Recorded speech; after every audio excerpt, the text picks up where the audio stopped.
if we're going to conquer this year, we need to move well beyond just being resilient and agile. There's way too much disruption in our system. If you're in New Zealand, I hope you're enjoying your new Prime Minister. Same in Brazil, by the way. If you're in the United Kingdom, I hope you've downloaded the app to know when the public servants are on strike. I hope you've been able to catch the trains, the buses, and get a doctor's appointment if you need it.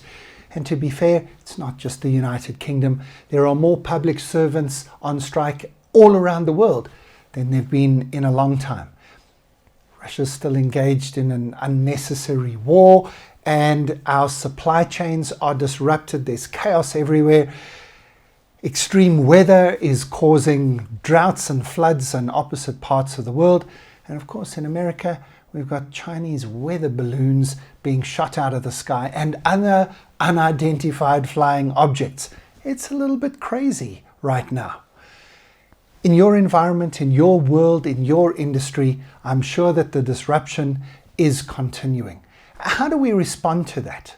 Well, unfortunately, in some environments, the response has been bad. I think the airline industry is a good example of this. It's fragile, and it's not dealing with the disruptive forces. It's not dealing with the ongoing change, maybe as well as it should be. A fragile system, if you hit it, it breaks, and it battles to recover. If you drop it, it smashes. And there's a lot of examples of that over the last few years and now. So what we think we need is resilience. We need the ability to take a hit. We need the ability to deal with whatever the environment is that we find ourselves in, to be able to just get on with it. You know, if you get knocked down, you got to get back up again. And thanks to Chumbawamba, none of us can just say that. We got to sing it and then say, ain't nothing going to keep us down, right?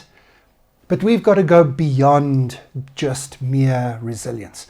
We've got to get to something called anti-fragility. Resilience is not the opposite of fragile. Resilience just means not fragile. But the opposite, the anti-fragile, and I'm getting this phrase from Nassim Nicholas Taleb's book by this name, the anti-fragile is something that will gain from disorder. It gets stronger under pressure and it improves during disruption. Does that sound like something that you want? Is that something that maybe would be valuable to you and your team? I think we'd all like that, and it would be a good thing to have. Our problem is that over the last 2 or 3 years, we've worked hard, we've been productive. Some of us have surprised ourselves as to how much we've been able to achieve. But we are exhausted, and we have come into this new year realizing that it isn't going to be a year of consolidation.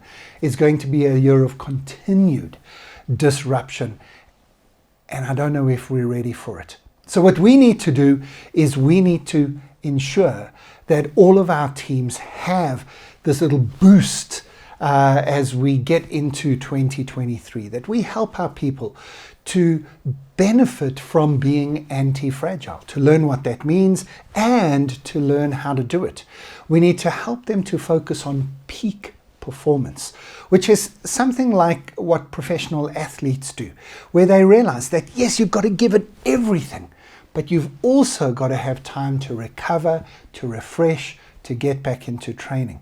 We need to develop environments that are energizing and engaging for our people. Environments that prioritize people, cultivating positive emotions and engagement, and making sure that people are not just equipped to give their best, but actually want to do that as well. If this sounds like something that you need to do, well, have a look at kickstart2023.com. It might be a little bit too late in the year to call it a kickstart, but have a look at the website anyway, because it will help you to understand what you need to do to conquer 2023 and make this a fantastic year, especially helping your team to understand that we need to see disorder as something positive that can cause improvement and growth and development in our systems. That's what I see. That's what our team at Tomorrow Today sees. I hope that it's something that you can see as well. If you want more details, that website, kickstart2023.com, or make sure that you just connect with me directly if there's any way that I can assist you and your team to do this. Make sure that you make 2023 the year that it absolutely can be.